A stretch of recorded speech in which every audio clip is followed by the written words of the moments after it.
Então, jovinhos, um caso um pouquinho mais chato aí que acontece é quando a gente vai desenhar gráfico de funções do primeiro grau que não tem termo independente, né? Que o b é igual a zero. Porque veja que nesse primeiro caso aqui, né, y igual a x, se eu perguntasse de você, onde que corta o eixo y? Ou seja, quem é o termo independente? Quem é o bzinho aqui, né? Aí tu diz, o b, ele é zero. Então significa que corta o eixo y no zero. Então eu vou lá no eixo y e marco zero aqui, bem na origem, né? Aí depois você se faz aquela segunda pergunta. E onde que corta o eixo x? Onde corta o eixo x é quando eu igualo o y a zero. Se você vem aqui e iguala o y a zero, não tem conta a se fazer. Quando o y igual a zero, o x também é igual a zero. Veja que você acabou de descobrir dois pontos um em cima do outro. Onde corta o eixo y e onde corta o eixo x é o mesmo lugar. Então a gente fica na dúvida de como é essa reta. Quando a gente desenha ela, a gente fica na dúvida se ela é mais inclinada assim para cima ou se, quem sabe, ela é mais deitada assim, ó. Então a gente fica na dúvida, né, mexendo essa reta. E como que a gente tira essa dúvida? Você pode pegar outro ponto, agora você escolhe um x qualquer, né, para poder ter essa sua certeza aí. Então você poderia, ao invés de pegar os momentos que o x é zero e que o y é zero, que são dois momentos muito importantes, só que ironicamente, nesse caso, né, nesses casos, esses momentos importantes acabam estando exatamente um em cima do outro, você poderia se perguntar, e se o x valesse 2? Se o x fosse igual a 2, o y valeria quanto? Aí você substitui x igual a 2, você vai descobrir que o y também é 2. O que isso quer dizer? Isso quer dizer que o ponto 2, 2 pertence ao gráfico dessa reta. Então, se eu marcar 2 no x, 2 no y, esses dois caras estarão conectados, né?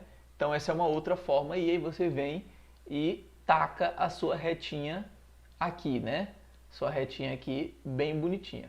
Já te adiantando, essa retinha daqui, essa reta y igual a x, ela é uma reta muito famosa do mundo das retas. Ela tem até nome. Sabe qual é o nome dela? Ela é a função identidade, esse é um dos nomes dela, função identidade, ou ela também é conhecida nas quebradas, né? Além de função identidade, que é um nome mais chique, né? Identidade. Ela também é conhecida nas quebradas como a função bissetriz dos quadrantes ímpares. Então esse aqui é outro nome dela.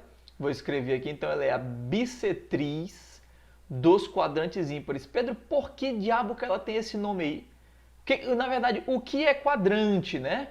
Então, vai ficar aqui muita coisa uma em cima da outra, né? Mas tu pode voltar o vídeo aí, né? Tu tem esse poder dos quadrantes, tu tem esse poder de voltar o vídeo. E aí depois tu pode olhar sem essa escritura uma coisa em cima da outra, né? Dos quadrantes ímpares. Dos quadrantes ímpares. Então, Pedro, me lembra primeiro o que é quadrante. Então, vou te lembrar aqui rapidinho o que é quadrante. Ó. Imagina aqui esse plano cartesiano, que está bem aqui assim. Imagina ele aí. Os quadrantes são os 4 pedaços que esses eixos dividem o plano, né?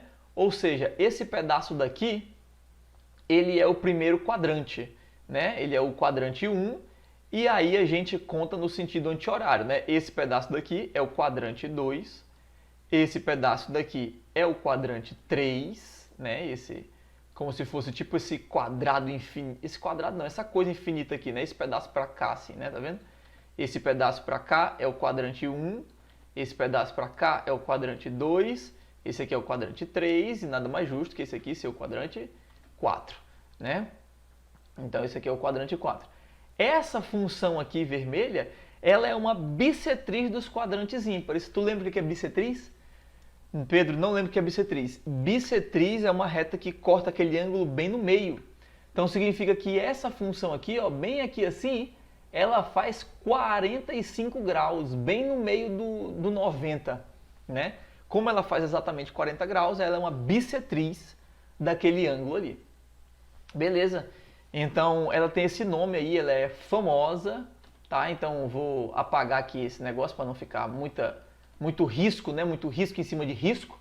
Vou deixar ali só o outro nome dela, né? Função identidade, mas você pode escrever o outro, bissetriz dos quadrantes ímpares.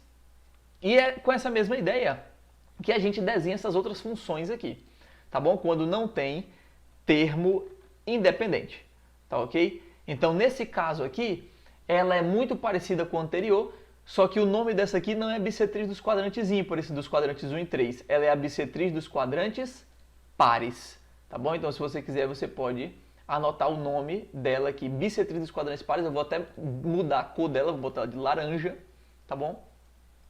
E aí, ela é muito parecida com aquela função vermelha, só que a função vermelha está crescendo e essa está decrescendo, né? Está para baixo, assim. Vamos ver a outra aqui. Essa y igual a 3x. O gráfico dela também vai ficar parecido com esse vermelho que está crescendo. A diferença é que se eu pegasse o gráfico vermelho aqui, ele estaria fazendo 45 graus certinho, né? Enquanto que esse meu gráfico do 3x, ele estaria assim mais inclinado, como se fosse uma rampa mais difícil de subir. Lembra que esse 3, né, o coeficiente angular, ele é a tangente do ângulo que a reta faz com o eixo y. Lembra disso? Então, quanto maior esse número aqui, maior essa tangente e mais inclinada ela é. Então, significa que esse gráfico roxo, apesar de parecer muito com o vermelho, ele está um pouco mais inclinado. E esse gráfico aqui do 7x, ele ia ficar igual aos outros, só que mais inclinado ainda, né? Mais inclinado ainda, a gente imagina que ele ia estar tipo assim, ó. Mais inclinado ainda, né? Ainda mais para cima. E quanto maior vai ficando esse número, mais próximo de ficar em pé. Mas nunca vai ficar exatamente em pé, né? Só se tipo, fosse infinitamente grande, né? Tendendo aí o infinito, aí iria ficar perfeitamente em pé. A mesma ideia para o negativo, né? A mesma ideia para esse menos 6x aqui. Também fica um gráfico decrescente. Né? Só que se eu pegasse aquele gráfico laranja ali, que era o do menos x, né? Fazendo exatamente 45 graus, o gráfico do menos 6x seria mais inclinado assim, né? Então é como se fosse uma rampa mais fácil de descer, né? Quanto menor esse número, mais fácil ainda é de descer essa rampa, porque ela é negativa, né? Decrescente. E quanto maior esse número para o positivo, mais difícil é subir essa rampa, né? Tu pode raciocinar dessa forma aí. Então esses são outros gráficos que, se a gente usar aquela ideia do vídeo anterior, acaba não dando certo, né? Porque onde corta o eixo x e o eixo y está no mesmo lugar. Mas essa é a ideia deles. Então esses gráficos são muito famosos em questões de física, né? Tipo, é uma partícula, a velocidade dela é pela função 2t, né? A outra é pela função 3t, 4t, 5t, então como é que é o gráfico delas? Então fica uma mais para cima, assim, como se fossem várias rampinhas, né? Na verdade, se eu usar o exemplo da velocidade, aí no caso isso seria a aceleração, né? Qual delas que tem a maior aceleração, e quanto maior a aceleração, mais inclinada vai ser a função, e mais rápido a gente varia essa velocidade, por isso que ela está mais inclinada assim, né? Então essas ideias aí que a gente vai transportando lá para a física. Então, vamos seguir aí nossa vida, ainda tem mais, acho que uns 2 tópicozinhos, e aí a gente já fica aí com as nossas listinhas de exercício. Eu vou resolver uns com vocês, né, uns 2, 3, e aí fica aí uma listinha de exercício para você fazer, que também está disponibilizada em algum canto desse YouTube aí.